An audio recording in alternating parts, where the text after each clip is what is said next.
Thank you, Mr. Speaker.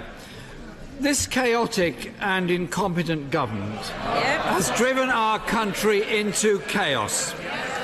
You know the scale of the crisis, Mr. Speaker, when the TUC and the CBI are united in writing to the Prime Minister saying that a Plan B must be found to protect workers, the economy and the Irish border. My question on Monday went unanswered. So will the Prime Minister now say what is her Plan B? Yeah. Prime Minister! Can I say to the Right Honourable Gentleman, as he knows, we are continuing to work to ensure that we can deliver Brexit for the British people and guarantee that we deliver Brexit for the British people.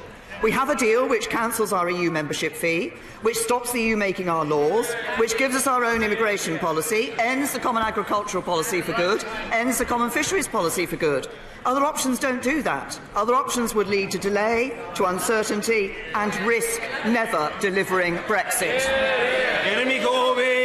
Mr. Speaker, the only problem with the Prime Minister's answer is that her deal has been twice defeated in this House by, in one case, Mr. Speaker, the largest ever majority by which a government has lost a vote in our recorded parliamentary history.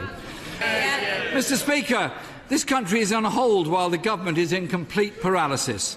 The vital issues facing our country, from the devastation of public services to homelessness to knife crime, have been neglected.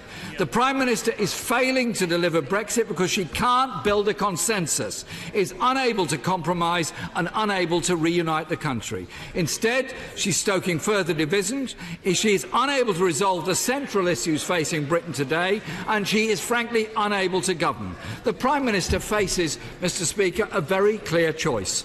The one endorsed by the country and many of her own party: either listen and change course or go. Which is it to be? Yep. Prime Minister! Can I just say, the Right Honourable Gentleman raises the question of the indicative votes tonight. I actually answered that question in this House earlier this week, but he might want to talk to his shadow Brexit Secretary, who's made clear that actually the Labour Party won't commit to supporting the result of any of the indicative votes tonight. Well, let's just look at what is going to be happening in this country next week. Nearly £1 billion extra for the police, £1.4 billion more available for local councils, £1.1 billion extra for our schools, another fuel duty freeze, another rise in national living wage, another tax cut. That's under the Conservatives. What would Labour give us? He wants to scrap Trident, he wants to pull out of NATO. It would give us, Labour would give us capital flight, a run on the pound, a dropping living standards.